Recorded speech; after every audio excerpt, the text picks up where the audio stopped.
linda, né? E fala de como o nosso Deus é bom. A gente está aqui nessa noite porque Deus é bom. Amém. Nós podemos louvá-lo porque Ele é bom. E como é bom estar aqui reunido com todos vocês. É uma alegria muito grande. Se você está nos visitando pela primeira vez, pela segunda ou terceira, saiba que você é muito bem-vindo. Estamos muito felizes com a sua presença aqui nessa noite. Se você está nos assistindo pelo Instagram, estamos muito felizes também que você está nos acompanhando. Se você está nos vendo depois no nosso canal de YouTube, estamos muito felizes também com todos que estão assistindo. Nessa noite, a gente está dando continuidade a uma série, e essa série está se encerrando hoje. E no próximo domingo a gente vai começar uma nova série falando sobre a esperança que nós temos em Jesus. O título da mensagem de hoje é Uma Vida de Boas Obras. Quando a gente fala em obra, na minha cabeça vem logo construção, né? Estou fazendo obra lá em casa, né? Algumas pessoas têm até, né, arrepio, né, de ter que fazer obra, né? Às vezes você está morando dentro da casa e fazendo obra é muito difícil. A gente tem às vezes essa conexão com a palavra obra, achando que é alguma coisa de muito peso, né? A própria palavra obra já tem a ver às vezes com construção, com construir algo, né? O obreiro. E a Bíblia fala muitas vezes sobre fazer a obra, né? Fala sobre boas obras. E nós, de um modo geral aqui no Brasil, a maioria das pessoas tem, né, por conta da tradição, às vezes aquela concepção do que vem a ser obra, de algo que eu preciso fazer para alcançar a graça de Deus. Eu preciso fazer certas obras, certas coisas, para que Deus olhe para mim, para que Deus me escute. Porque se eu não fizer determinadas obras, certas coisas, Deus não vai olhar para mim, Deus vai virar as costas para mim. E às vezes a gente pensa que se eu não fizer certas coisas durante essa semana ou durante esse mês, eu me distancio de Deus. E essa tradição, né, muitas vezes tradição religiosa, faz com que a gente às vezes se afaste daquilo que Jesus ensinou.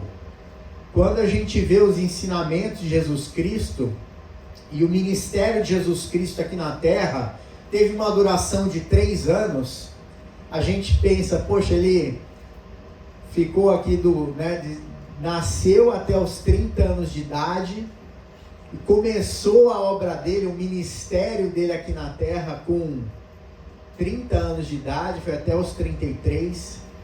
E durante esses 3 anos, ele escolheu 12 discípulos, e ele ensinava esses discípulos e ensinava também todas as pessoas que procuravam Jesus. E muita gente procurava Jesus. Tinha muita gente que procurava Jesus por causa dos milagres que ele fazia. Quem não quer ser curado, né? Quem não quer ter uma libertação, uma transformação de vida? Todos nós queremos, né? Uma pessoa que tem um parente doente, corria lá para levar esse parente para ver Jesus. A Bíblia conta a história daquela mulher que tinha uma enfermidade, né? Uma doença de fluxo de sangue, e conta como aquela mulher se espremeu no meio de uma multidão só para tocar na veste de Jesus, porque ela sabia que se ao menos ela tocasse na veste de Jesus, ela tinha a convicção, a fé de que ao tocar em Jesus ela seria curada. Tal era a presença de Jesus, tal era o impacto que Jesus fazia por onde ele passava. As pessoas acreditavam em Jesus, confiavam e acreditam até hoje. Por isso que a gente está aqui nessa noite, porque continua Jesus fazendo milagres, ele continua curando, ele continua libertando vidas, transformando, e por isso estamos aqui nessa noite, porque ele promete, ele faz. Ele não é igual político, né?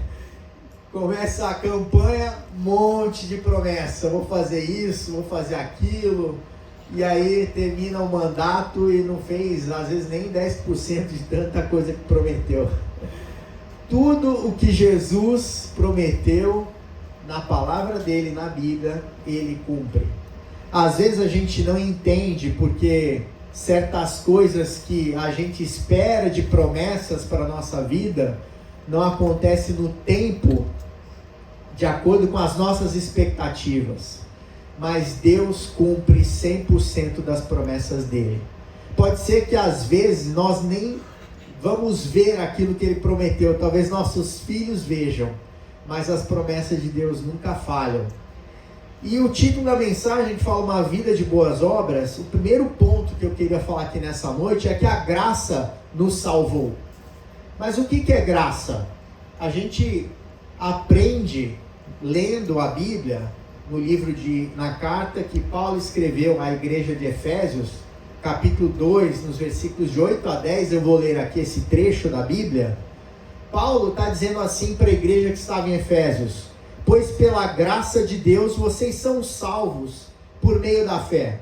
A primeira coisa que Paulo está dizendo aqui, olha, vocês são salvos pela graça de Deus. Quando a gente fala graça, logo vem na nossa cabeça, de graça. Quem não gosta aqui de coisas de graça, né?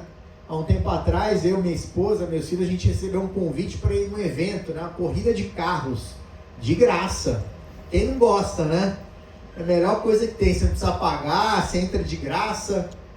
A salvação, que tem muito mais valor do que receber um convite para um evento, do que receber um presente, que nos dá direito à vida eterna, ela foi nos entregue por Jesus de graça. A única coisa que você teve que fazer para alcançar a salvação foi acreditar que Jesus Cristo é o Filho de Deus. Nada mais, é o que a palavra de Deus está dizendo. Vocês são salvos pela graça de Deus, por meio da fé. Ou seja, porque vocês acreditaram, vocês tiveram fé e acreditaram que Jesus Cristo é o Filho de Deus. Isso não vem de vocês. Não vem do meu esforço, não vem da minha dedicação, do meu comprometimento, da minha santidade. Vem por causa da santidade de Jesus Cristo. Jesus, ele morreu na cruz, e a Bíblia conta a história de muitos homens que vieram antes de Jesus. Moisés, Davi, Josué, homens e mulheres, né? Temos Ruth, Esther, mas nenhuma dessas pessoas viveu aqui na terra sem nunca errar. Todas essas pessoas pecaram, cometeram erros. Então nenhuma dessas pessoas poderia morrer no nosso lugar, para que a gente alcançasse salvação.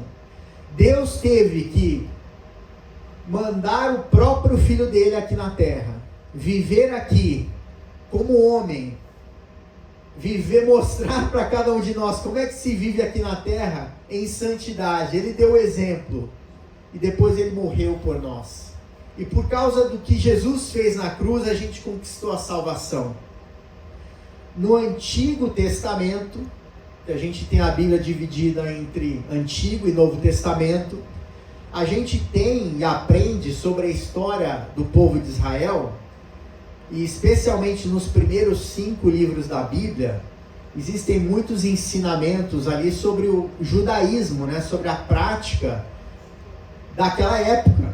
Como as pessoas pediam perdão pelos seus pecados, sacrificando animais. Então cometiam um determinado pecado, para esse pecado tem que ser um pombo. Não, esse pecado aqui é mais grave, tem que ser um cordeiro, às vezes um boi, um novilho, um bezerro. E as pessoas tinham essa prática no judaísmo de sacrificar animais para perdão dos pecados. O Velho Testamento, ele projetava, ele falava das coisas que iam acontecer através de Jesus Cristo. Tudo aquilo que a gente vê lá no Velho Testamento também apontavam para Jesus. E Jesus, ele se tornou o sacrifício perfeito para salvar a humanidade. Foi por isso que ele teve que morrer na cruz, para que através do sangue dele, Jesus pudesse alcançar a salvação para cada um de nós. Quando o sangue de Jesus Cristo foi derramado na cruz, Deus falou: é suficiente. A dívida foi paga. No original em grego, a gente tem a expressão, né, tetelestai, um palavrão em grego, né, uma palavra longa aí, que significa a dívida foi quitada. Cada um de nós tinha uma dívida. Imagine você ter uma dívida com um banco e você ficar preocupado: como é que eu vou pagar essa dívida? A gente às vezes se desespera e vai: o que eu vou fazer? Eu vou pedir um outro empréstimo, eu vou pedir ajuda de um parente, como é que eu vou fazer? Eu vou trabalhar um pouco mais, vou arrumar 2 empregos.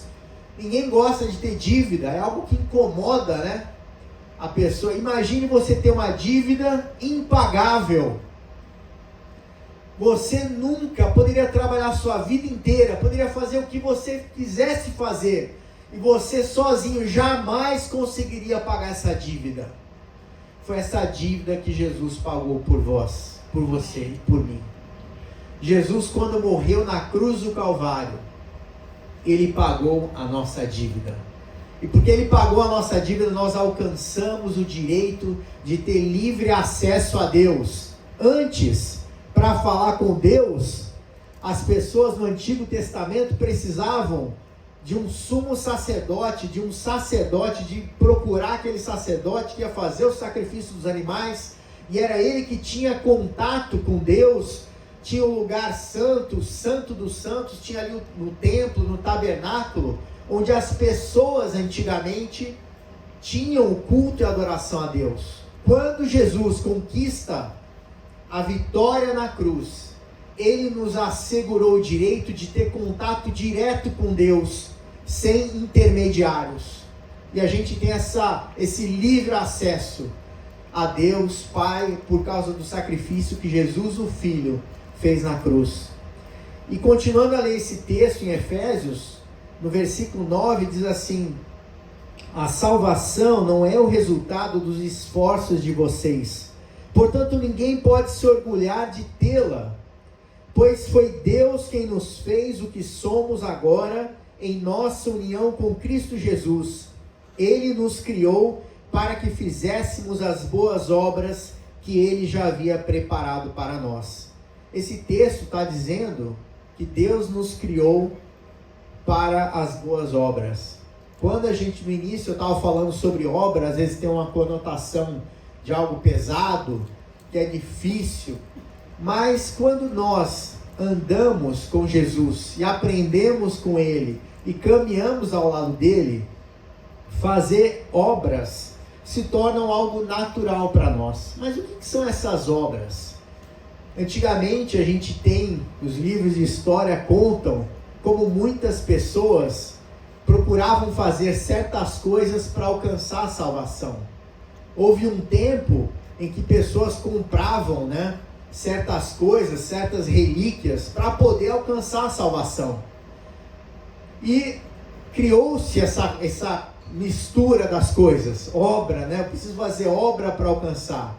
Mas como nós lemos aqui, através da graça que Jesus Cristo conquistou na cruz, nós alcançamos a salvação. E agora, para nós, a gente não faz boas obras porque precisamos fazer isso para sermos salvos.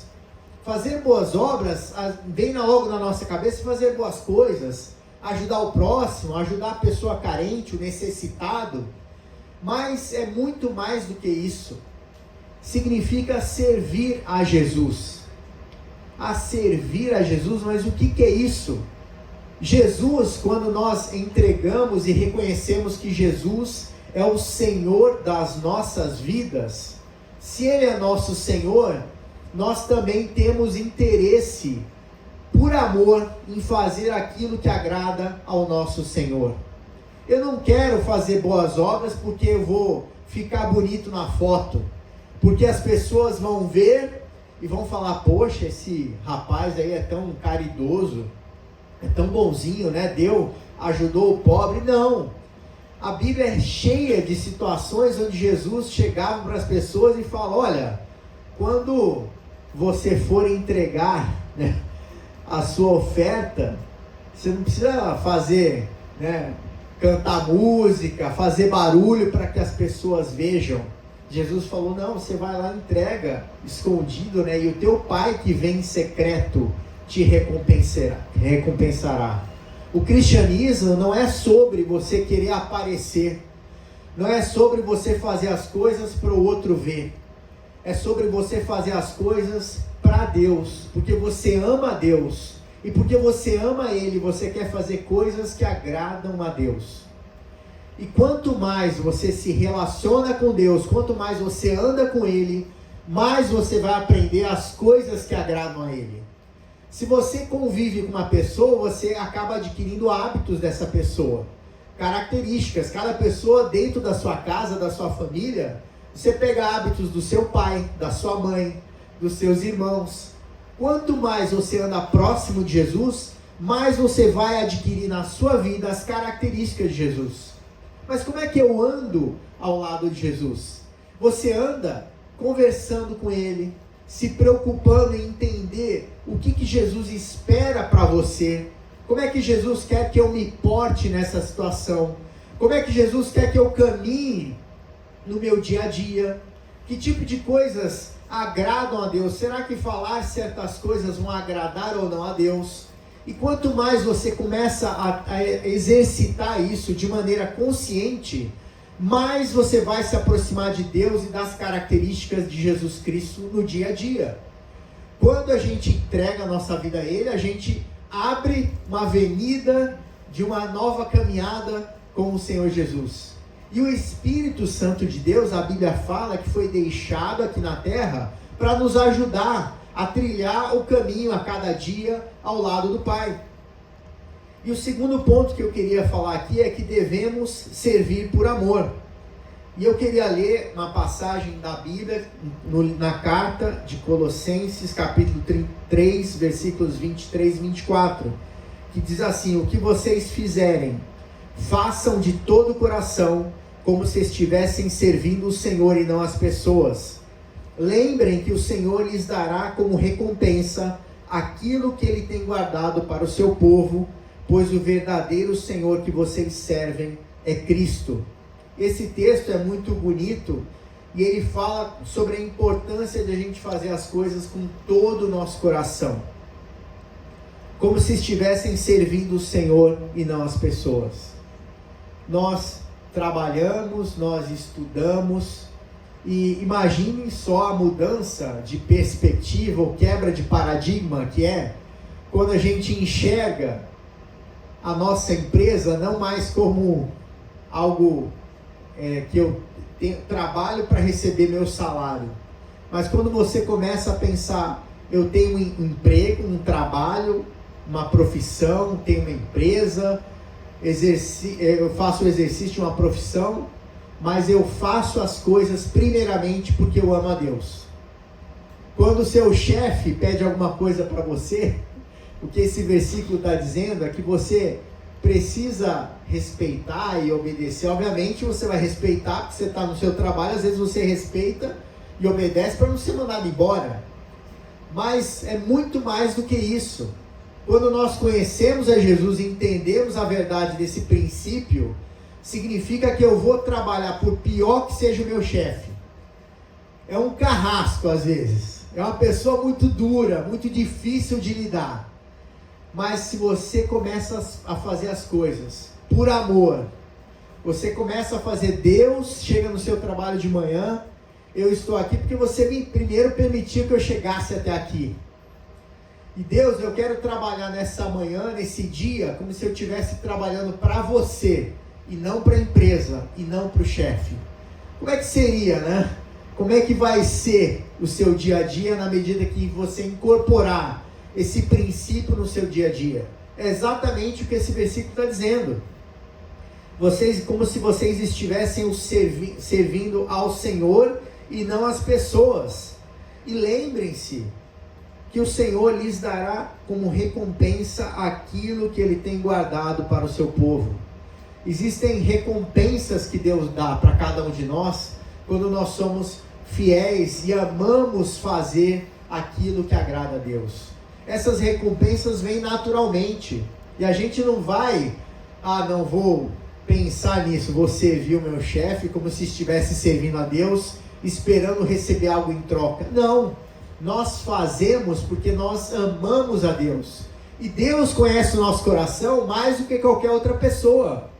Ele percebe quando a gente está falando isso com sinceridade e está tendo atitudes com sinceridade que refletem o caráter de Jesus Cristo.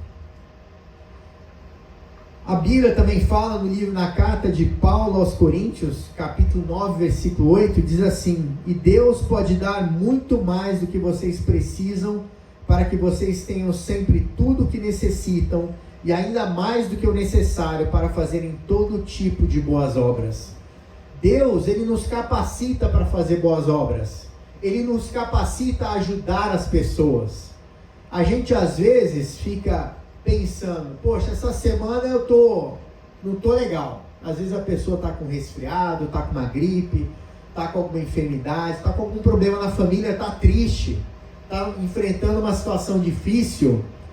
E a gente às vezes esquece que quando a gente abençoa o próximo, as coisas começam a se movimentar a nosso favor.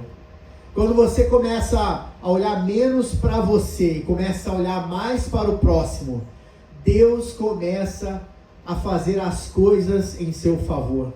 Ele começa a abrir portas que pareciam que nunca se abririam. Deus começa a abrir oportunidades para você que você achava que jamais viriam.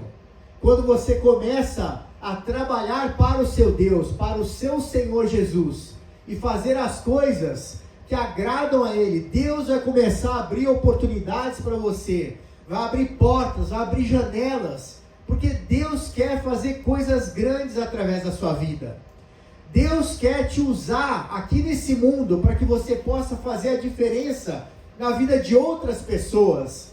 Nós não vimos aqui no mundo simplesmente para receber de Deus e sem entregar tudo aquilo que a gente tem recebido de bênção de Deus para abençoar a vida de outras pessoas, para ser instrumento de Deus, para ajudar outras vidas que estão precisando.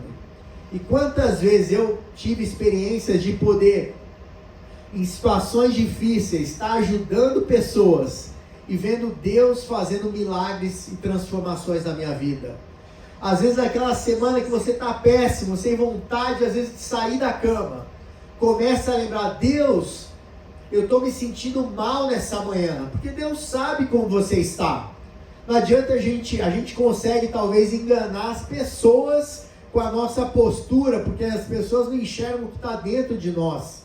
A gente pode estar com a aparência feliz, mas Deus conhece o nosso coração, sabe o que está passando dentro de cada um de nós. Então não adianta querer enganar Deus, porque Deus sabe o que se passa no seu coração. Abra o seu coração para Ele e fale, Deus, essa semana eu não estou com vontade de nem sair da cama, mas mesmo assim, eu quero que você me ajude a enfrentar esse dia, me capacita, me dá força, porque eu não estou aguentando mais. E Deus, se possível ainda, usa a minha vida para abençoar a vida de outras pessoas. E quando você é usado por Deus, o sentimento que isso traz de alegria e de paz, de você poder ser instrumento de Deus para abençoar a vida de outras pessoas, isso é bom demais. Isso nos anima, nos encoraja e nos tira às vezes daquele sentimento de tristeza que vem às vezes sobre cada um de nós, porque somos imperfeitos e cheios de fraquezas e de falhas. Mas nós temos um Deus que é perfeito, um Deus que é forte, um Deus que luta as nossas batalhas e nos capacita a servir, mesmo quando parece que a gente não tem forças para servir a Deus. Eu gosto muito daquele versículo na Bíblia que fala que quando eu sou fraco, aí sou forte, porque o poder de Deus se aperfeiçoa nas minhas fraquezas. Deus vai pegar às vezes um momento mais difícil da sua vida, para te levantar, para te usar, para fazer a obra dele aqui na terra. E fazer a obra dele é fazer o serviço dele, é fazer aquilo que ele quer usar a igreja dele, porque nós somos a igreja de Jesus. A igreja são as pessoas que entregaram a sua vida a Jesus, e nós somos parte da igreja de Jesus Cristo. E Jesus não está mais aqui fisicamente presente, andando como ele fez durante os 33 anos que ele esteve aqui na terra. Mas ele colocou cada um de nós aqui para dar continuidade à missão dele. E a missão dele não era apenas fazer discípulos, levar outras pessoas a conhecer Jesus Cristo, mas era servir a vontade do Pai, servir a Jesus Cristo aqui. A gente pode servir a Deus de diversas formas, não é só com ajuda financeira, com comida, mas eu estou falando de ser simpático no elevador, dar um sorriso para a pessoa que entrou com você no elevador, ajudar uma pessoa às vezes a se levantar, um idoso, né, que não tem forças para se levantar sozinho. São pequenos gestos que a gente pode fazer ao longo do nosso dia. Trazer uma palavra agradável a alguém que está passando por um momento difícil. Pegar o telefone e ligar para aquele parente com quem você não fala há anos. Se vem no seu pensamento esse parente, por que você não ora por esse parente? Não pega o telefone, manda uma mensagem. Hoje a gente tem o WhatsApp, né? Manda uma mensagem: olha, pensei em você e orei por você. Quantas coisas que a gente pode fazer para servir a Deus com as nossas vidas. A gente foi salvo não só para engordarmos espiritualmente, ficarmos cheios, mas Deus quer que a gente libere desse amor, dessa graça sobre a vida das outras pessoas, das pessoas com quem convivemos. E o terceiro ponto que eu queria falar nessa noite é: fomos chamados para produzir muitos frutos. E eu gosto muito da passagem na Bíblia, no livro de João, capítulo 15, que conta a história da chamada última ceia. Quando fala da última ceia, eu às vezes sempre me lembro daquela pintura, né, do Leonardo da Vinci, que tem lá aquela ceia, né, que mostra ali os discípulos sentados naquele mesão, e ficavam todos do mesmo lado naquela figura, naquela pintura. Na verdade devia estar um de frente para o outro, né? É que o pintor acabou fazendo daquela forma para retratar ali todos os discípulos de Jesus. E naquela noite, estima-se que era a véspera de Páscoa, e estima-se que era uma quinta-feira à noite. Estava lá Jesus e os seus discípulos. E eu fico imaginando, né, aquele local. Aquele local é chamado de cenáculo, que era o lugar onde Jesus e os seus discípulos se reuniam para a última ceia. E naquele momento da história de Jesus Cristo aqui na terra, os discípulos tinham muita expectativa de que Jesus fosse, naquele momento, talvez naquela noite, trazer para eles novidades. Eles estavam acompanhando Jesus ao longo de 3 anos, eles foram escolhidos por Jesus, deixaram os seus afazeres, as suas atividades, para estar ali o tempo todo acompanhando Jesus. E muitos deles talvez imaginassem ali naquele momento que Jesus daria uma ordem a partir daquele momento e dissesse: vamos derrotar aqui os romanos, vamos derrotar o Império Romano, vamos instituir o meu reino aqui na terra de uma maneira talvez militar, né? Deus vai mandar os anjos para destruir os nossos inimigos, os inimigos do povo de Israel. Deus vai fazer uma grande revolução, porque na cabeça dos discípulos, eles imaginavam, e todo o povo de Israel tinha sempre aquela expectativa do Messias. Quem será o Messias? Como ele vem? Mas na cabeça do povo de Israel, o Messias viria para instaurar um novo governo. Mas o governo, o reino de Deus aqui na terra, não é um reino como o reino da terra. É um reino espiritual, é um reino de amor, é um reino que veio para transformar a humanidade por completo. e estabelecer um reino de paz, um reino de amor, um reino eterno. Era diferente das expectativas que eles talvez tivessem naquela noite. E Jesus começou a falar com eles. Imagine só, o cordeiro assado, o pãozinho ali saindo do forno, aquele clima gostoso. E Jesus começa a trazer algumas notícias. Primeiro, um de vocês vai me trair. Imagine que balde de água fria em relação às expectativas que os discípulos tinham ali. Um de vocês vai me trair. Já dispararam as conversas entre eles. Quem será? Mas quem que vai trair Jesus? Como é que pode? A gente está andando com ele esse tempo todo. Nunca imaginei que alguém pudesse. Quem será que vai trair Jesus? E ele começa a dizer, olha, é chegado a minha hora, é chegada a minha hora. A hora que ele estava se referindo, a hora dele morrer. E mais um balde de água fria em relação às expectativas que os discípulos tinham. E naquela noite, quando terminaram de cear, a Bíblia fala que eles saíram por Jerusalém. Jerusalém ali cheio de sobe e desce, ruas estreitas, e a Bíblia fala que eles foram caminhando em direção a um local fora da muralha, onde tinha uma videira. E videira é a árvorezinha ali que produz o fruto que é a uva.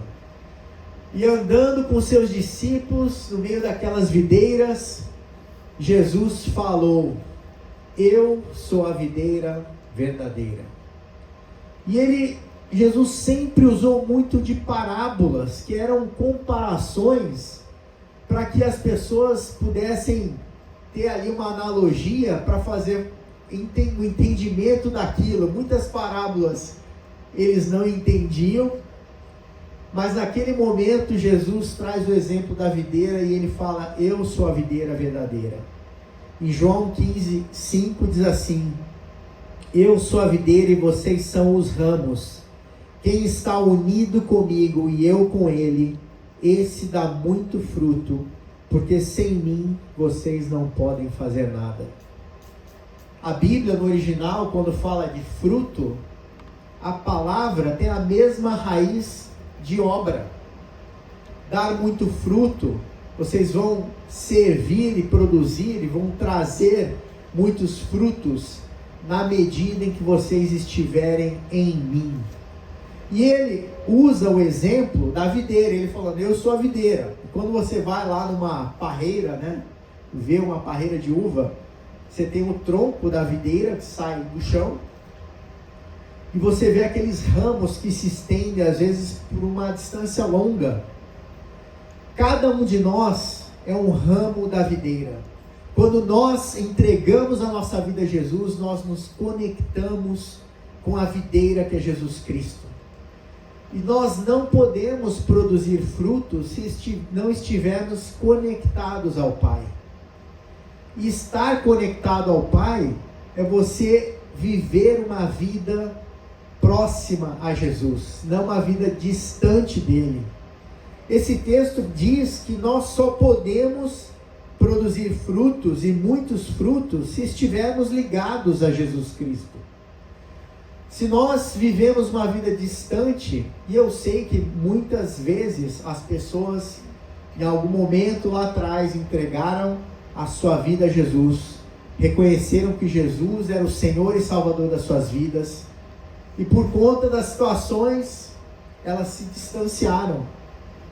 Às vezes um momento difícil, uma doença, uma enfermidade, uma situação. Já vi pessoas que se distanciaram de Jesus porque ficaram muito ricas, porque foram promovidas na empresa. Tem de tudo, mas Jesus nunca se distancia de nós. Ele está sempre nos chamando para perto dele, e ele quer que a gente viva perto dele, porque ele sabe que quando a gente vive perto dele, a nossa vida é melhor. A gente pode enfrentar desafios, lutas, problemas, mas se você está com Jesus, Jesus vai fazer você caminhar aqui na terra de uma maneira diferente. Você vai caminhar enfrentando desafios, mas sabendo que o Senhor é a força da tua vida. Você vai andar enfrentando obstáculos, sabendo que você pode todas as coisas naquele que te fortalece. Você sabe que o Senhor é o teu pastor e nada te faltará. Deus, Ele nos dá na palavra dEle inúmeras ferramentas e promessas que permitem que a gente se agarre a essas promessas todos os dias da nossa vida. Todo dia que você está enfrentando um problema, está enfrentando uma dificuldade, é uma oportunidade de você se achegar mais perto de Deus. Não fique carregando o problema sozinho. Jogue o seu problema para Jesus. Jesus, eu estou enfrentando essa situação. E a gente às vezes fica achando que, não vou perturbar Jesus com a minha pequena preocupação, com o meu probleminha. Jesus quer participar de todas as situações da sua vida. Ele não quer que você procure Ele só quando está tudo bem. Ele especialmente quer que você procure Ele quando tudo está difícil. Quando você não vê a luz no fim do túnel, é aí que você precisa procurar Jesus e se aproximar mais dele, porque Ele quer te ajudar. Quando você está enfrentando uma tempestade, lembre-se que Jesus é aquele que acalma a tempestade. Quando você estiver no escuro, lembre-se que Jesus é a luz do mundo. Quando você estiver enfrentando enfermidade, saiba que Deus, um dos nomes de Deus em hebraico na Bíblia, é Jeová Rafá, o Deus que sara. Qualquer problema que você possa estar enfrentando, Jesus quer estar ao teu lado e quer te ajudar em qualquer circunstância que você estiver enfrentando. Nós já estamos perto de terminar, mas eu queria ler mais um versículo que diz assim, Tito, capítulo 3, versículo 14. Quanto aos nossos, Paulo está falando com Tito, quanto aos nossos, que aprendam a dedicar-se à prática de boas obras, a fim de que supram as necessidades diárias e não sejam improdutivos. Paulo, como um líder da igreja naquela época, ele estava dando uma orientação muito prática para a igreja. Ele estava dizendo para as pessoas, para Tito, dizendo, fale aí para as pessoas para se dedicarem à prática de boas obras. Praticar boas obras não é algo que a gente, vamos fazer um dia e depois fica 30 dias sem fazer pequenos gestos, atitudes que representem obras. Aquela passagem que eu li da videira, quando Jesus fala que se vocês estiverem conectados à videira, vocês vão produzir muitos frutos. Muitos frutos não são muitos discípulos, necessariamente. Mas muitos frutos significa que a sua vida vai frutificar. E a sua vida vai produzir frutos de bênçãos para outras pessoas. De bênçãos onde quer que você estiver. Deus vai usar a nossa vida para produzir muitos frutos. E Paulo estava dizendo para Tito, peça para as pessoas se dedicarem à prática, de uma maneira consciente, pensando a cada dia, o que eu posso fazer nesse dia para servir a Jesus de uma maneira melhor? Como eu posso agradar o meu Deus? Ajudando outras pessoas nesse dia, algo que a gente pode fazer de uma maneira consciente a cada dia. E Salmo 1:3 é um versículo que eu gosto muito. O Salmo capítulo 1 inteiro é um capítulo muito lindo da Bíblia. E esse Salmo capítulo 1 fala sobre a pessoa que medita na palavra de Deus de dia e de noite. A gente já falou aqui em outras mensagens sobre o meditar da palavra de Deus. Como é importante quando a gente busca aprender da palavra de Deus, o que Deus quer falar com cada um de nós. E esse capítulo 1 de Salmo traz promessas para as pessoas que meditam na palavra de Deus de dia e de noite. Nós já falamos aqui também que antigamente não existia a Bíblia como nós temos a Bíblia hoje, física, que a gente toca, hoje tem no aplicativo, no celular. As pessoas escutavam a palavra que era dita às vezes antigamente nas sinagogas, era dita pelos líderes, pelos profetas, e elas meditavam naquilo dia e noite. Às vezes pegavam um versículo, um texto e meditavam naquela palavra. E a Bíblia traz promessas para quem começa a assimilar dia após dia a palavra de Deus, de maneira prática. Um versículo muito conhecido que é Salmo 23, versículo 1, a Bíblia fala: o Senhor é o meu pastor e nada me faltará. Quando você estiver passando aperto, dificuldade, o que você pode falar? Se lembrar: o Senhor é o meu pastor e nada me faltará.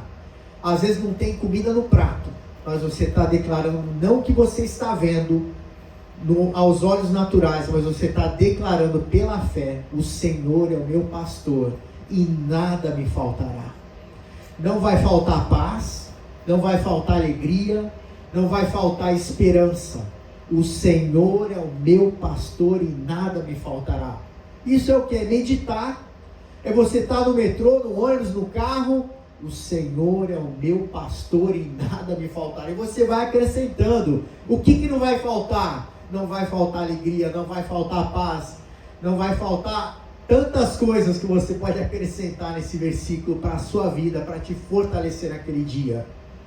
E é o que o Salmo, capítulo 1 fala: bem-aventurado é o homem, a pessoa que medita na minha palavra de dia e de noite.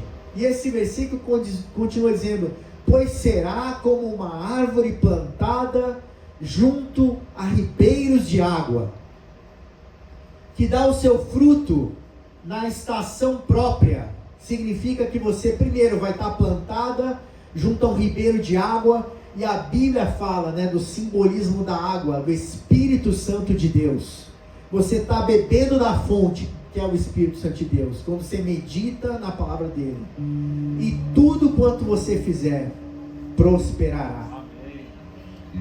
Esse versículo fala exatamente isso. Busca a presença de Deus. Anda dia após dia ao lado dele. E ele vai começar a transformar a sua vida. E cada vez mais, a palavra de Deus no livro de João, no capítulo 1, a Bíblia diz que o Verbo se fez carne e habitou entre nós. O Verbo é Jesus Cristo. Jesus é a palavra. E quando você medita na palavra, você está meditando no próprio Jesus, nos princípios que Jesus deixou para cada um de nós aqui, viver uma vida triunfante, uma vida de abundância aqui na terra. Vamos nos colocar em pé, por favor. A gente já está encerrando, vamos fazer uma oração. Nós vamos estar orando nessa noite para que Deus nos capacite a viver uma vida conectados na videira que é Jesus Cristo, para que a gente possa andar a cada dia uma vida de esperança, uma vida de fé, uma vida de ousadia, uma vida de alegria, uma vida de confiança em tudo aquilo que Deus pode fazer por cada um de nós. Vamos fechar os nossos olhos. Eu vou pedir por favor para você fechar os seus olhos, para que a gente possa se concentrar nesse momento e falar com o nosso Pai. Pai querido, nós apresentamos a Ti nessa noite a vida de cada pessoa que está escutando essa mensagem. Obrigado, Jesus, pelo Teu sacrifício na cruz do Calvário. Obrigado, Jesus, porque Você morreu por cada um de nós, para que nós tivéssemos vida e vida em abundância, Senhor. Pai, Você conhece a vida de cada um que está aqui nessa noite. Se cada um entrou aqui, Pai, cansado, sem esperança, desanimado com uma situação ou outra, obrigado, Deus, porque Você nos enche de esperança a cada dia. Obrigado porque as Tuas promessas são infalíveis, são incomparáveis. Pai, em nome de Jesus, que Você possa dar esperança a cada um de nós e nos capacitar, Deus, a viver uma vida de serviço por amor a Jesus Cristo. Senhor Deus, continua nos abençoando poderosamente ao longo dessa semana. Se você está escutando essa mensagem, você pode dizer: Deus, eu entrego a minha vida a Ti, quero viver uma vida na tua presença. Senhor Jesus, entrego a minha vida a ti. Se você ainda não fez essa oração, faça nessa noite. E nós declaramos a vitória do Senhor Jesus Cristo para essa semana, para cada um de nós, em nome de Jesus. Amém. Deus seja louvado.